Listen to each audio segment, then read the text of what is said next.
Oh my god, I love YouTube and all of the YouTube comment trolls. It just further proves that the existence of our channel is a bless to everyone who has no idea what they're doing in the financial market. So the other day we posted a video about you cannot short sell the pink sheet, and everybody's like, oh my god, you can, of course you can, because on the pink sheet, OTC there is a short report. Well, let's just get into this, okay? The interesting part of the short report, and this is why I always have a problem with all these short reports, is it's kind of fooling. Why? If you go on SEC's website right here, hopefully you can see this, right? I'll drop this on Discord. For those of you who are wondering what we basically talk about every single day on Patreon Discord is I sometimes complain about how dumb people are, and then I drop some, FINRA stuff, SEC stuff, some trade ideas on there. And most certainly you can make money from all those ideas and everything. And if you actually take time and go through all these documents or just read my screenshots, you will know that quote unquote naked short selling is actually a part of the market making process.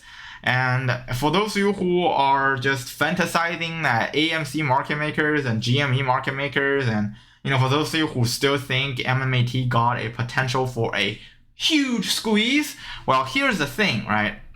They were classified under this section on here, so they're shielded from legal liability. The reason why is because when you created those short-term pump and dump sort of like market movement, market makers are forced to hash their gamma. And then when they force to hash their gamma on a day where gamma squeeze happens, on a second day, they sort of have to short sell it to hash their delta and to hatch a lot of other Greeks. So then for them, they have to be in a gamma neutral or well hatched position. Therefore, you will always see them short a stock when the true value of the stock is actually super overvalued.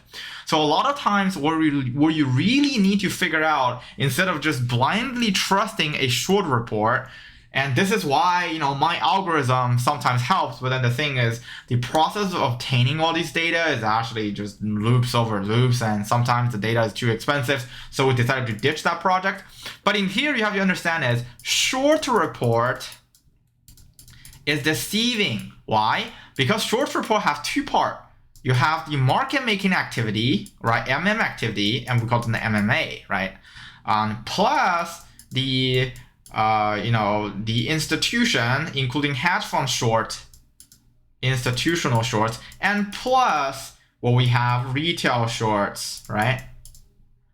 The funny thing about retail shorts is, as a retail investor, you cannot short a stock unless you enable margin. Therefore, for those of you who want to short the pink sheet, it's out of the question. For this, it's a little bit complicated depending on what terms they're on and what kind of short selling activity they're trying to do. But the interesting thing about when hedge funds are shorting, they don't really want to short a super illiquid stock on the OTC market. In this here would be this, because there's literally just not what you make I don't know, like couple pennies on a dollar. With a huge amount of short selling money on hand, and you have to pay sometimes daily borrowing fee, not really worth it. So they're most likely not gonna do it. So all the short reports we're seeing are most likely market making activities. And the reason why they sometimes short 50 to 30% of that is because they're preventing a huge crash on illiquid markets. And for those of you who are arguing that, oh my god, we're not talking about shorting MMTLP, we're talking about all of the locked up shorts, all of the locked up shorts in MMTLP. Why? Okay, here, I will explain their logic to you right now. Okay, for those of you who are new here, I doubt there are any one of you that is new. If you are new, comment down below and be like, hey, I'm new, thank you for the content. Go comment down below, smash the like button. Okay, so here is the logic. Traditionally how it works, if during a merger, or during an issuance of a dividend, if we short the company, let's just say company A, before dividend expiration, and you hold the shorts during the issuing the dividend, the short people have to pay for these dividends to the people who are who supposedly hold the shares that they borrowed, okay? Or if the short amount is huge, then they have to pay for the dividend. Essentially, they pay for the dividend instead of the company pay for the dividend. But in company's book, they still pay for a dividend, if that makes sense. Okay, so in this case, MMAT is in a very interesting thing. MMAT issued a dividend holder, which technically put a knife in on top of all of these shorts' head, just in case the dividends are huge and they have to pay it back, right? But in this case, there's no dividend, and then the dividend holder becomes traded on the OTC market called MMTLP. So basically, short's obligation to pay it back if there's a dividend, right? So you can think about MMATLP as a contract for both the shorts and for the insiders and for us, right? When you buy one share of MMTLP, you're basically entitled to a piece of the dividend. So let's just say these shorts beforehand shorted a bunch of MMAT shares, and then they hold it all the way from merger high from $10 with a reverse split. That means the implied value is $20. Shorted everything all the way until now, okay, until $2, or all the way until about October 2021. When MMAT is around, I should have no idea. Let's go look at what MMAT is around October. Oh, not you. Oh, not you again, MMA. Not you again. Let's see October, okay. You gotta do that. Oh god, oh my god, I messed up my trend line here. Anyways, let's look at October. So let's look at October. So let's look October. October, that's about $5. Okay. In October, MMAT is $5. So if we do the implied revenue here on this, so they shorted from $20 to about $5. And then you guys are saying they can't exit their position because you have the dividend holder, right? So what they're going to do is, of course, they're going to go to MMATLP and purchase this, because on the same day it was traded on the market, it's bloody less than $1, I think. And then if you and for those of you who are like, oh, give me the data that shows that it's less than $1 back then, and then show me the volume of it. So if you are not dumb, if you're a hedge fund, if you're not done, you want to get out of your position there, what you can do is on October 7th, you can literally buy in MMTLP shares or dividend shares, preferred A shares, to negate on the short gasling or Godlinger, whatever that thing, the knife on your, basically you already made $15 on every share you shorted, and you will just spend penny on the dollars to negate your obligation to pay back the dividend. No matter what they think about a dividend, it's gonna be $0, $1, $20, $30, $50, $100, whatever. Wouldn't they buy it? It opens at 10 cents, dude. The highest is $1. It closes at 0.7.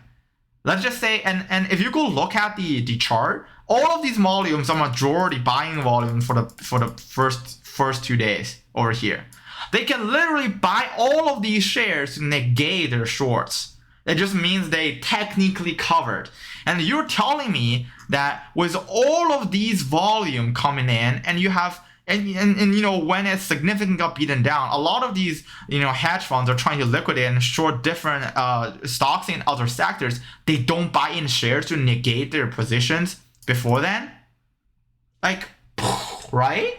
If you're not dumb, you will totally do that. You already made $15 for every share you shorted, and then you're just paying what? Even if you just are paying it for the highest price at $3.2, you still make $13. And minus all of those fees, right? You still make a huge amount of profit.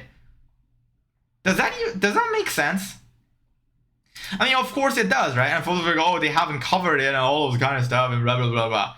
This video is just going to shatter your fantasies. And for those of you who trust short reports so much, why don't you go figure out how much of that is actually MM activities? And you will realize, oh, it's actually impractical to short pink sheet. Why? Because the illiquid nature of that, okay?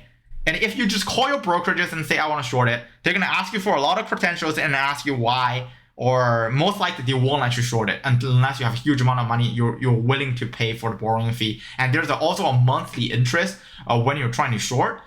And I bet most of the YouTubers who talks about shorts are bad and hedge funds who are shorting are just so bad and blah, blah, blah, and talking about how easy it is to using other people to short. I bet you guys don't understand the pressure when these people were shorting. I interviewed someone yesterday from not a major hedge fund, but a quite famous one who made quite a bit of money in 08. And quite a bit of money in the market dunk of 2020. And according to statistics, it's actually easier to get your position blown even as a big fund when you're shorting something than actually you're going long on something. Okay? And anyways, this is for this video. Hopefully you guys understand what I'm trying to talk about.